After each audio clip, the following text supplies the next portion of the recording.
Ako si Mengay, ang laging galit na nanay. Welcome to my mini vlog. Lunes hanggang Biyernes, maaga ko gumigising para mag-asikaso sa aking bunsong si Butong.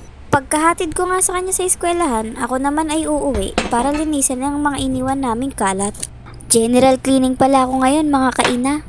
Ilang linggo rin ako hindi nakapaglinis dahil pinapak nga kami ng sakit. Unang nagkasakit sa amin si Butong, tapos sinunod ako. Aba ayun, kinompleto nga kami para happy family.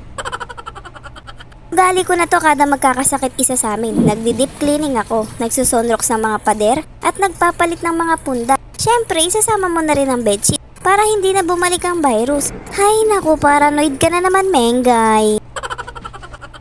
Isa to sa mga dahilan bakit hindi ako nagre-linoleum. Kada linggo mga gamit namin sa bahay, iba-iba ang pwesto para di nakakaumay tignan. Nung una pa nga panay reklamo ang mister, pero nung nagtagal, abay nasanay na rin siya.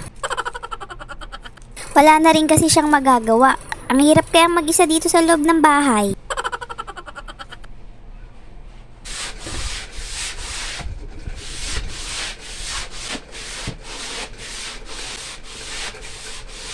Pagkatapos ko nga siyang i-floor wax at bunutin, wawalisan ko siya ng maigi para maalis yung alikabok. At ito na nga, iibahin ko yung pwesto ng cabinet namin. Dito sa paglalagyan ko na to, dito dati nakalagay yung mga cabinet nila Butok. At doon naman sa pinanggalingan ng cabinet namin sa dulo, doon ko naman ilalagay ang cabinet nila Butok. O diba, ikot-ikot lang? Panigurado magagalit na naman ang mister nito. Pero wala siya magagawa, ako naglilinis ng bahay eh. Sa mga oras na yan, nagmamadali na ako kasi kailangan ko nang magsundo. Malapit na kasi mag-alauna, uwian na ni Butong. Kailangan pag nakalabas na si Butong sa classroom ay makita niya na ako nakaabang sa gate. Pero Diyos ko, pag hindi ako nakita ni Butong na nakaabang sa gate, magtatatakbo na naman yun.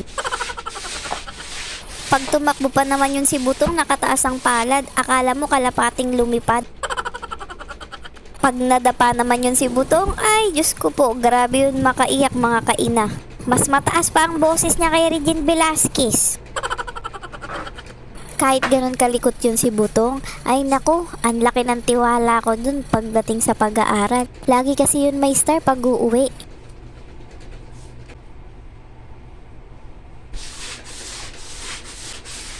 At ayan, malapit na ako matapos. Siguro pag uwi na lang namin ni Butong ko itutuloy ang paglilinis ko sa kusina.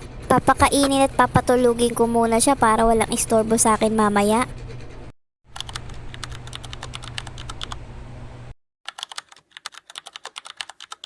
At ganito naman ang itsura niya pag nakalatag ang kama. Kita-kita tayo sa part 2.